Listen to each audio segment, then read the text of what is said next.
Hi everyone. In this video tutorial, what I'm going to go over is the kind of general setup and use of Adobe Bridge. So in short, what Bridge is a unified area where you can preview all different types of files. So Bridge is designed for the entire, Creative Cloud. So you can use Bridge to review photos, you can use Bridge to review audio files and video files, and you can also use Bridge to preview different types of presets for different softwares. So for instance, Adobe After Effects has a lot of preset effects that they create for both text and graphics. So you can preview those effects in Bridge before you use them in the software, because using them in the software takes time to render and all of that. So Adobe Bridge has a number of different uses in that way.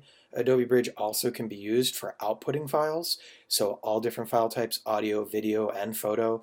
You can output them for the web, you can make websites, you can make contact sheets, and all kinds of things through Bridge, very similar to Lightroom. So that being said, as we get into this series of playlists, you will see that Adobe Bridge in combination with Adobe Camera Raw was basically the parent to Adobe Lightroom. So Bridge and Adobe Camera Raw is very similar to what Lightroom is as a whole, but now through the development of Lightroom and the years that it's been on the scene, Lightroom is definitely way more robust when you get into the photo editing aspects of it after working in the raw functions. But to start off, just like all interfaces, you have your menu bar at the top, and in the menu bar it gives you all the different options for the manual and or automatic functions using the keyboard shortcuts. So you can review those menus.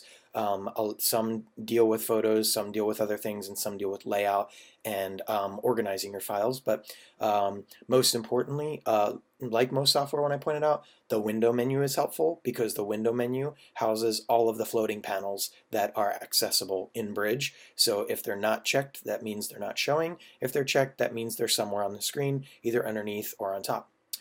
So you can check that. And then also the other one is your view menu. Your view menu has all the preview modes at the top, and it gives you ways to preview the space down below. So those are the two most important to review at the start, but then you can kind of look through the list and find some of the more manual functions that don't have keyboard shortcuts and that sort of thing. Okay. Then next is definitely, basically the control bar of Bridge. So this allows you to access cameras or devices that you're pulling information from, where this little camera is. And then the aperture blades is how you'd access Adobe Camera Raw, bypassing the opening of Photoshop. And then you have some very common functions, your rotate commands, so you can quickly rotate photos before bringing them into Photoshop, or rotate graphics and things like that. And then a number of different options that are not relative to our lesson. Then across the way over here, just like other software, you have your workspace settings. So in this drop-down menu, you will find all the preset or default workspace settings with their key commands. And it's really helpful to kind of go through these first, because you may find that one of the presets either helps you in a certain workflow or it just gets you in the pocket. For instance, I have a custom preset that I have created myself, but my custom preset is directly related off of Filmstrip. So I chose Filmstrip in the beginning, and then there was a few things about Filmstrip I didn't like, so I readjusted them, remodified them just slightly, and then I made my own.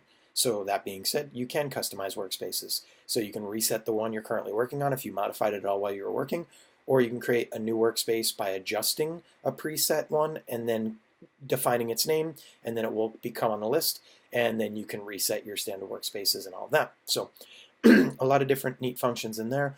So get familiar with those, because you may not even need to customize anything, because the regular defaults could work just fine for you.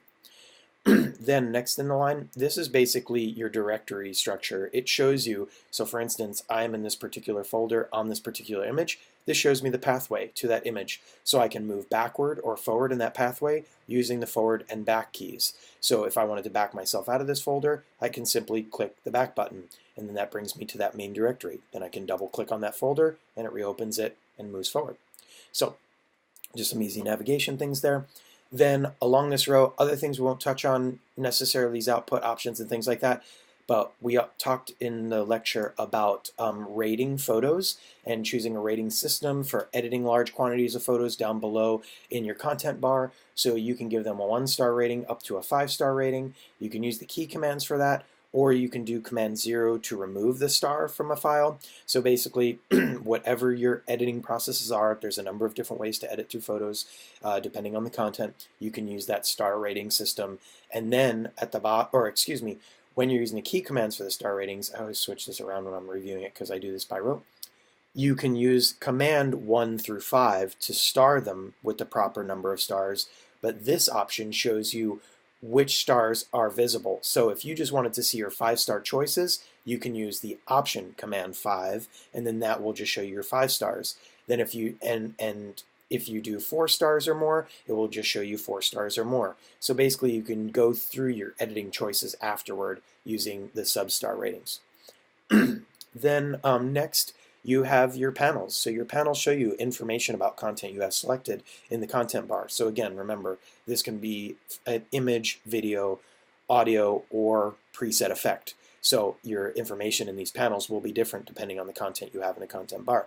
So if I select my first image, you can see I have the exposure information, I have the camera image file information set up, so I can see it's an 11 megabyte file, the color mode is RGB, and here's the pixel dimension, or its resolution, so to speak. Then down below I have the file properties, so the date and time, the image file name, and then if you scroll through, you have a number of different metadata that you can include. So some of it is relative to video, some of it is relative to audio, some of it is relative to settings on your camera. So review these functions because certain things will look different based on what cameras you have and based on what file types you're previewing. Okay? In later tutorials, I'll talk about these panels specifically.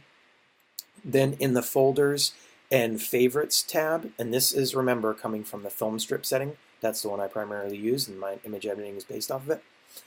The folder structure is very similar to up in your control panel, this pathway, but it's just in a different view.